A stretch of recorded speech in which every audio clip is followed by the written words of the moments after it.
तुम खुद को समझते क्या हो? तुम ये सब करने आखिर साबित क्या करना चाहते हो? मैं ये सब क्या किया हूँ?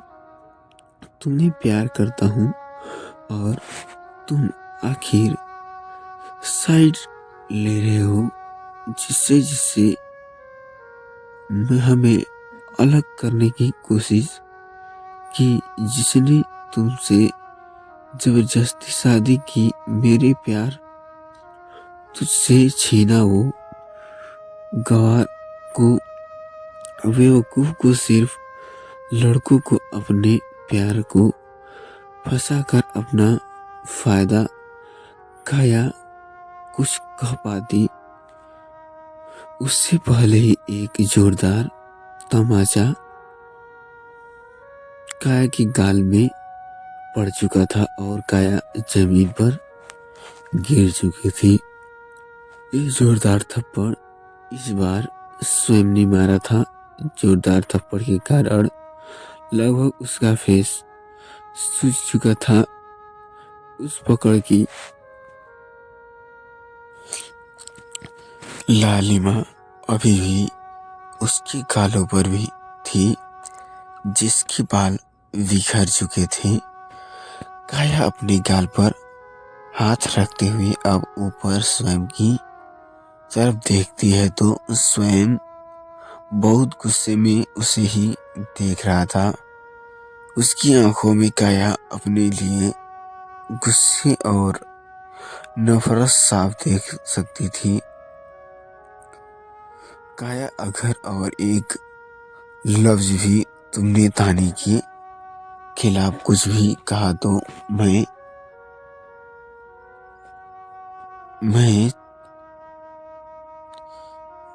इस बात को बिल्कुल खिलाफ नहीं करूंगा कि मेरे सामने कौन खड़ा है।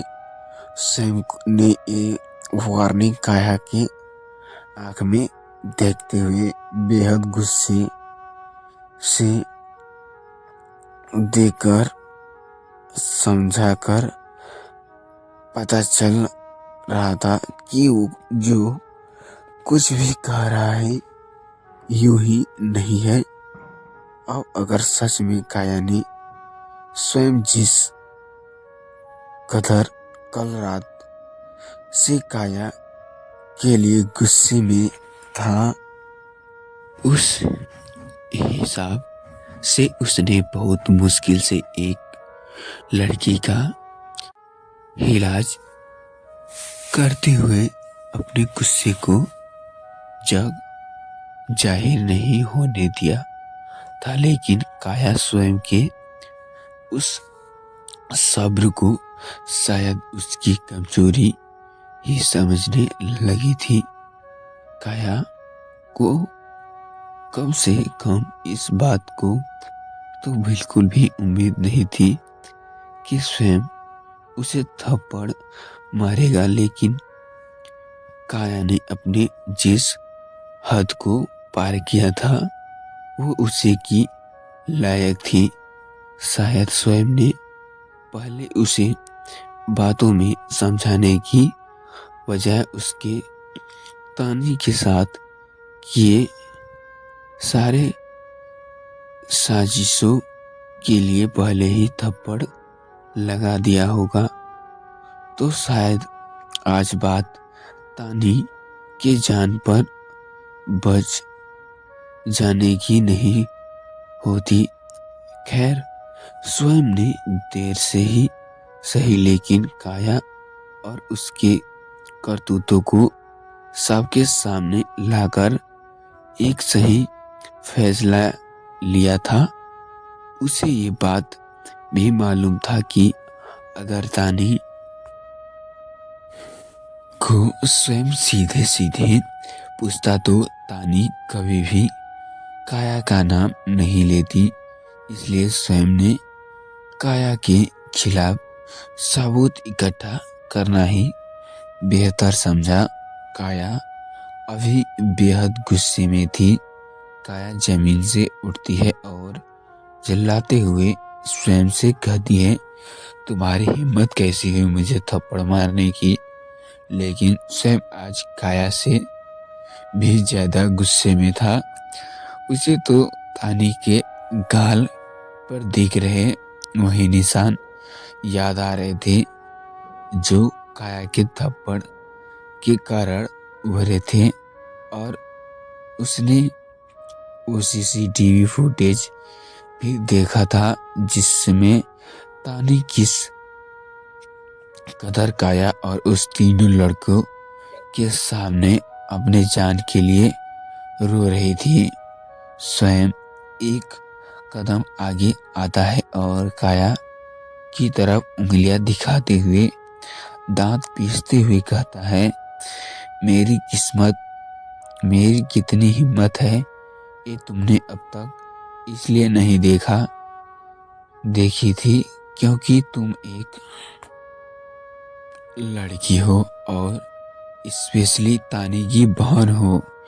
अगर मैं अपनी असली हिम्मत दिखाता तो तुम सोच भी नहीं सकती थी कि तुम कहाँ और इस कदर अपने लिए पा चपकता कर रही हो।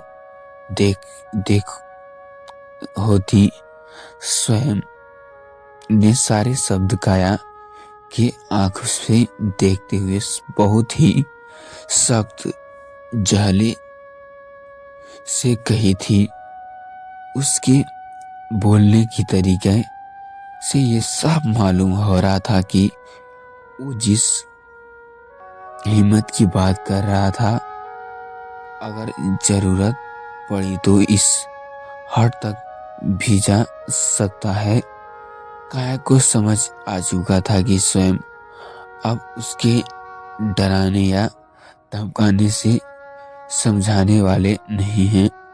इसलिए काया के दिमाग में अब सबसे पहले कुछ ख्याल आता है तो सिर्फ इमोशनल ब्लैक मेलिंग ही थी। काया को अच्छे से मालूम था कि स्वयं की वीक प्लाइट क्या है और उसके सबसे पहले उसे ही अपने हथियार बनाना सही समझा। काया इमोसेट साफ फेस बनाकर अपने आंसू पोंछती है और एक बेचारी बनकर स्वयं से कहती है, हाँ मैं मानती हूँ कि मैंने ये सब किया, लेकिन ये सब मैंने तुम्हारे लिए किया है। स्वयं तुम जो जानते हो कि मैं तुम्हें बचपन से ही पसंद करती थी, इसलिए तो मुझे चिट्ठियां लिखनी थी तुम्हारे वेल विशर बनकर। मेरे पास और कोई रास्ता नहीं था हम दोनों के एक होने का, इसलिए मैंने ये सब किया। स्वयं काया की बात से दोनों एक होने के लिए, इसलिए मैंने ये सब किया। स्वयं काया की बात से सिर झुकाकर हंसने लगता है, जिससे काया को थोड़ा हैरान होता है क्योंकि स्वयं के सामने जब काया कभी भी वेलविस्टर की बात करती थी तो उसके दिल मोम की तरफ पिघल जाया करता था। लेकिन इस बार स्वयं पर इसका कुछ भी असर नहीं हुआ था, बल्कि वो काया की बात पर हंसता रहता था। स्वयं अब काया की तरफ देखता है और उससे कहता है, अगर तुम सच में मेरी वेलविस्टर होती तो तुम ऐसा कभी नहीं करती। जिससे मेरी जान बचाने के लिए तुम्हें लेटर्स लिखना स्टार्ट किया था, वो किसी की जान लेने की बारे में सोचना तो दूर की किसी को हर्ट करने के बारे में भी नहीं सोच सकती जिससे लेटर्स से सही मुझे नई जिंदगी मिली थी, जिसके शब्द से किसी की जान डालने की ताकत हो। ऐसी लड़की तानी है। काया तुम नहीं। इस बात को सुनकर काया स्वयं की तरफ ऐसा देखती है जैसे उसे सांप सूंघ लिया हो। उसे समझ नहीं आ रहा था कि स्वयं कहना क्या चाहता है। स्वयं अपनी बात कंटिन्यू करते हुए कहता है, हाँ काया, तुझे सब पता है। मुझे पता है कि मेरे वेल विस्टर ताने है, तुम नहीं। लेटर्स ताने लिखा करती थी, तुम नहीं। काया को अब समझ आ चुका था कि क्यों स्वयं तानी के साथ रहना चाहता था, क्यों स्वयं काया से शादी नहीं करना चाहता था। काया को यकीन हो चुका था कि उसकी खेल पूरी तरह से खत्म हो चुकी है। उसके पास अब ऐसा कोई भी तरीका नहीं बचा था जिससे वो इस सबसे बच पाए। स्वयं थोड़ी उदासी लहजों से काया की तरफ देखता है और कहता है, तुझे तो मालूम है क्या न काया कि मेरी वेल विस्टर मेरे लिए क्या मायने रखती है। फिर भी तुमने ऐसा किया। स्वयं के आंख में अभी एक दर्द था जो काया शायद कभी समझ ही नहीं पाती। सिर्फ 10 लाख का एक बच्चा, 10 साल का एक बच्चा जो इतनी बड़ी बीमारी से जूझ रहा था और उसकी हिम्मत हार चुका था। कोई उसकी इलाज में एक उम्मीद भी किरण बनकर आता है। धीरे धीरे उस लड़के के मन में अपने उस वेल विस्टर के लिए कोई अनजानी सी फीलिंग्स उसके दिल में घर बना के लगती है। अब उसे इस फीलिंग के बारे में पता चलता है तो उस लड़के ने ना जाने कितने सालों तक और किन किन तरीकों से उस इंसान के बारे में मालूम करने की कोशिश की होगी। आखिर जब उसे अपने वेल विस्टर के बारे में मालूम हुआ भी तो वो सब एक थोड़ा धोखा था, एक जाहिर था जिसे वो अपनी जिंदगी वो लड़की खुशियों का सिर्फ इसलिए मजाक बना रहा था क्योंकि उसे तानी को परेशान करने में मजा आ रहा था। लेकिन आखिर कब तक काया की झूठी बेबुनियाद प्यार का नाटक छिपा करता था। आखिर कब तक स्वयं के बच्चे फीलिंग्स को काया की साजिशों अपना शिकार बना सकती थी। देर से ही सही, लेकिन सारी चीज उसकी सही जगह लौटती दिख रही थी। ले जाइए इसे। काया के पीछे से एक आवाज आती है। ये आवाज अथौर की थी जो पुलिस वालों से ये सब कह रहा था। वहीं ये सब देखने के बाद भी आशा चुपचाप एक जगह खड़ी थी। वहीं पुलिस वालों काया को लेकर जा रहे थे। जाते वक्त काया आशा को देख रही थी, लेकिन उन दोनों की आंखों में अभी भी कोई भी गिल्ट नहीं था। काया और आशा दोनों ही अपनी नजरों की भाषा में तानी के लिए अपनी नफरत को बयां कर रहे थे। वहीं आशा जा रही थी। काया अपने आंख में इस बात के लिए बेफिक्र रहने को हक करती थी। वो उसे अफसोस दे रही थी कि वो इसे बाहर निकाल ही लेगी, और काया को भी अपने मॉम पर पूरा भरोसा था कि वो कुछ ना कुछ करने सारे मामलों संभाल ही लेगी। काया इस सिर्फ ताने के लिए गुस्सा नहीं थी। इस बार उसके मन में तानी से ज्यादा अपनी लापरवाही पर स्वयं के लिए नफरत भर चुकी थी।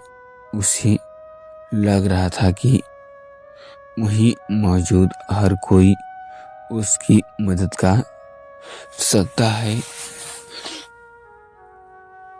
लेकिन किसी ने भी जाने जाते हुए काया को देखा तक नहीं था। यही सोच अभी आशा भी थी। काया के जाने के बाद आशा दौड़कर अपने कमरे की तरफ चली जाती है। स्वयं देखता है कि तानी के पापा अथर्व अभी तक रो रहे थे। उसका दर्द शायद अभी उसे ही महसूस हो रहा था। स्वयं अथर्व की तरफ बढ़ते ही वाला होता है, लेकिन उसे आरव अपना हाथ दिखाकर रोक लेता है, और आरव अभी थोड़े गुस्से में लग रहा था और अथर्व भी, लेकिन स्वयं उसके गुस्से का कारण नहीं समझ पाया। आरव के हाथ दिखाने का मतलब स्वयं शायद ये समझ के वो कह रहा था कि उसे अभी अथर्व के पास नहीं आना चाहिए, क्योंकि आरव और अथर्व बचपन से दोस्त थे। जो शायद आरव उसे अच्छे से संभाल सकता था। ये सोच स्वयं की थी, लेकिन क्या आरव ने सच में यही सोचकर स्वयं को अथर्व के पास आने से रोका था? स्वयं अब तानी के पापा के पास जाने के लिए पीछे मुड़ता है तो उसके पापा पहले से ही अपने कमरे की तरफ निकल चुके थे। अंदर अब स्वयं के पास आता है और उसे हक कर लेता है, और अंगद के फेस में एक जीत वाली खुशी थी। स्वयं के मन में भी आज एक सुकून था। अंगद स्वयं की हक किए हुए धीमी से उससे कान में कहता है, क्या तेरा इरादा है अपने ससुराल में ही रहने का है? जिसे सुनकर स्वयं के फेस पर भी हल्की सी मुस्कुराहट आ जाती है। स्वयं हक पूरे करता है और न में अपना सिर हिलाता है, तो सिर्फ निकलते ही यहाँ से अंगद स्वयं से कहा है। स्वयं की भी हाँ में अपना सिर हिलाता है और जाने से पहले अथर्व की तरफ देखता है, जो अभी भी रो रहा था, और आरव उसे सहारा दे रहा था। लेकिन इस सब के बीच में स्वयं ये भी नोटिस करता है कि आरव स्वयं से कुछ उखड़ा हुआ सा था। ने किया स्वयं इस बात को ज्यादा ध्यान नहीं देता, क्योंकि वो उसी ही भाई है। कुछ बात होती भी तो वो दोनों के बीच कभी हड़बड़ा कर नहीं आती स्वयं स्तुति को बयां करता है और वहां से निकल जाता है। अंगद कार ड्राइव कर रहा था और स्वयं फिर पैसेंजर सीट में बैठा हुआ था।